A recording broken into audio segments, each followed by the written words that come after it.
So let's take a look at a case where we get distinct real roots to our characteristic polynomial.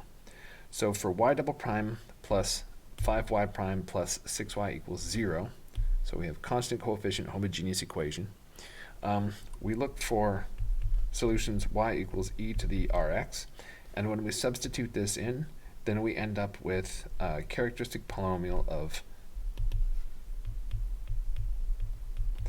of r squared plus 5r plus 6. So it's just like each derivative becomes a power of r. So a derivative on a y, that becomes an r. And so y by itself, that just becomes a constant 1.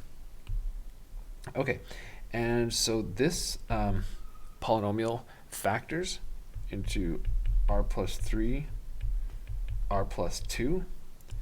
And so we're in a case here where we have two distinct real roots. These guys are different.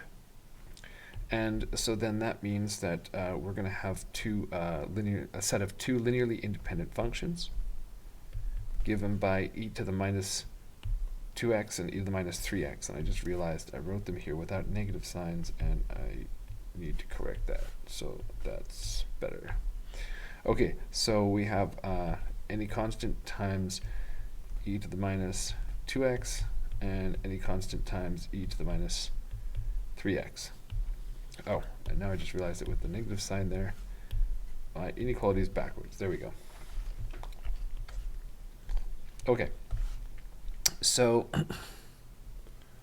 yeah, so e to the minus 2x, e to the minus 3x, this is an independent set.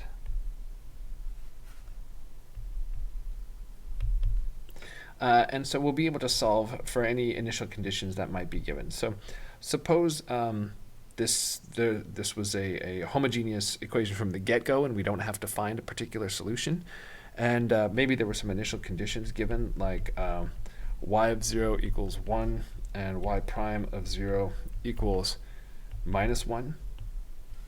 Then we could evaluate, and we would find that, so we've got 1 equals y of 0 equals c1 plus c2.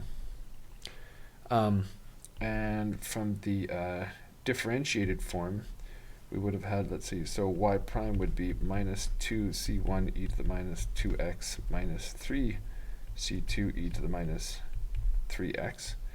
And so evaluating there, we would have had minus 1 is y prime at 0, which is minus 2c1 minus 3c2.